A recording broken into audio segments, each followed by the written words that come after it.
महाराष्ट्र विधानसभा चुनाव खत्म होने और एग्जिट पोल आने के बाद परिणाम से पहले ही महाराष्ट्र में पार्टी सतर्कता से, खासकर कांग्रेस पार्टी सतर्कता से आगे बढ़ रही है। कांग्रेस पार्टी के एग्जिट पोल को देखते हुए पार्टी के नेताओं के बाद अपनी जिताऊ उम्मीदवार तय करने की कोशिश शुरू कर दी है और कांग्रेस पार्टी ने एयरलिफ्ट की रणनीति अपनाई है। विपक्ष के नेता विजय वटेटीवार को सभी विधायकों से संपर्क करने को कहा गया है और हवाई सफर कराने की तैयारी हो रही है। जिम्मेदारी सौंपी गई है। मतलब साफ है कि अब इस बार फिर से महाराष्ट्र में रिजॉर्ट पॉलिटिक्स शुरू हो रही है।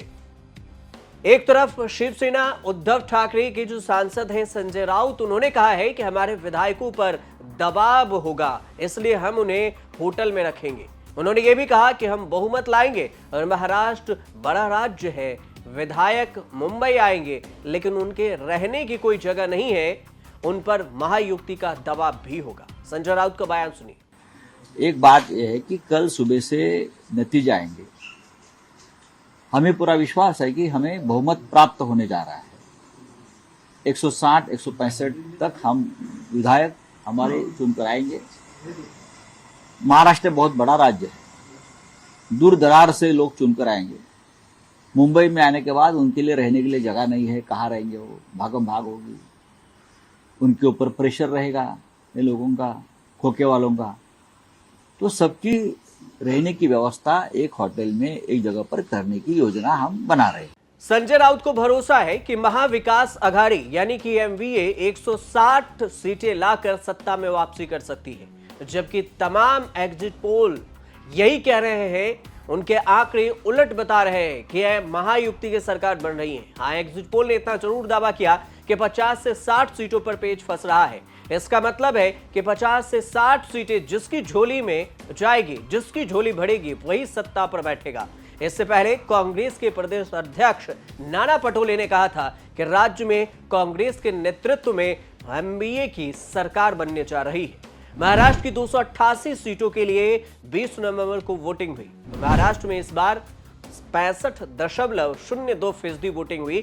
1995 के चुनाव में 71.7% वोटिंग हुई थी, जबकि 2019 के विधानसभा चुनाव में 61.4% वोट पड़े थे।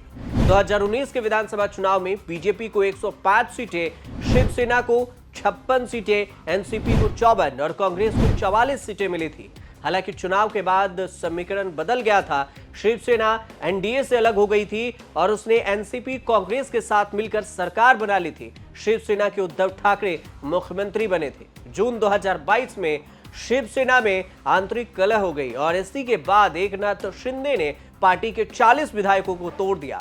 एकनाथ शिंदे मुख्यमंत्री बन गए बीजेपी के समर्थन से और देवेंद्र फडणवीस मुख्यमंत्री नहीं बन पाए, डिप्टी सीएम बने। अब शिवसेना 2 गुटों में बढ़ चुकी है। शरद पवार की एनसीपी भी 2 गुट में बढ़ चुकी है, शरद पवार और अजीत पवार, उधर उद्धव ठाकरे और एकनाथ शिंदे। शरद पवार और उद्धव ठाकरे दोनों के साथ पिछले अनुभव ठीक नहीं है। शिंदे और अजीत पवार की वजह से महाराष्ट्र में 2 नए उभरे और गुट नए उभरे हैं और राज्य के चुनावी समीकरणों को पूरी तरह से बदल कर रख दिया है। ऐसे में महाविकास अघाड़ी हाईकमान नहीं चाहता कि फिर से किसी तरह की टूट हो और चुने हुए विधायक महत्वाकांक्षा में किसी दूसरे खेमे में जाकर हाथ मिला ले और उनके साथ बैठ जाए। यही वजह है कि अलायंस गठबंधन के नेता अलर्ट हो गए हैं और विधायक बचाने की कवायद भी शुरू हो गई है। महाविकास अघाड़ी में मुख्यमंत्री पद को लेकर तस्वीरें साफ नहीं हो सकी है, लेकिन वोटिंग के बाद जब नतीजे आने का इंतजार है, इससे पहले ही सीएम फेस को लेकर विपक्षी खेमे में खींचतान भी देखने को मिल रही है। दोनों गुटों ने जीतने वाले उम्मीदवारों के लिए मुंबई में आवास की अस्थायी व्यवस्था की है।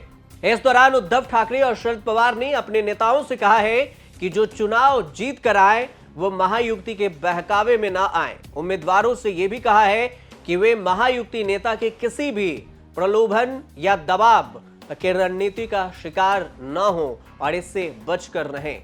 आपको यह भी बता दें कि एनसीपी शरद पवार की जो है उसके चीफ जो शरद पवार हैं और शिवसेना यूबीटी के चीफ उद्धव ठाकरे हैं और अपने उम्मीदवारों के साथ ऑनलाइन मीटिंग भी कर रहे हैं। उन्हें सेफ्टी का मंत्र सिखा रहे हैं कि किस तरह से सेफ रह सकते हैं। कई एग्जिट पोल ने भविष्यवाणी की है कि एनडीए अलायंस सत्ता में आ सकता है, लेकिन एग्जिट पोल पे फाइनल रिजल्ट आना अभी बाकी है। महाराष्ट्र में 20 नवंबर को 288 विधानसभा सीटों पर वोटिंग हुई थी और मतदान 23 नवंबर को आएंगे। इससे पहले सी वोटर के एग्जिट पोल की अगर बात करें तो इसके मुताबिक महाराष्ट्र में महायुति यानी कि एनडीए को 112 सीटें मिलने का अनुमान है, जबकि एमवीए इंडिया ब्लॉक को 104 सीटें मिल सकती है।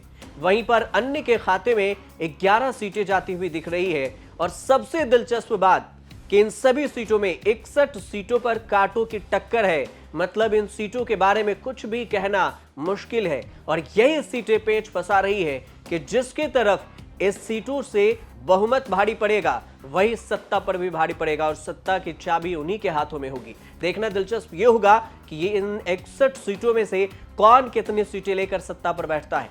तब तक आप देखते रहिए न्यूज़ तक।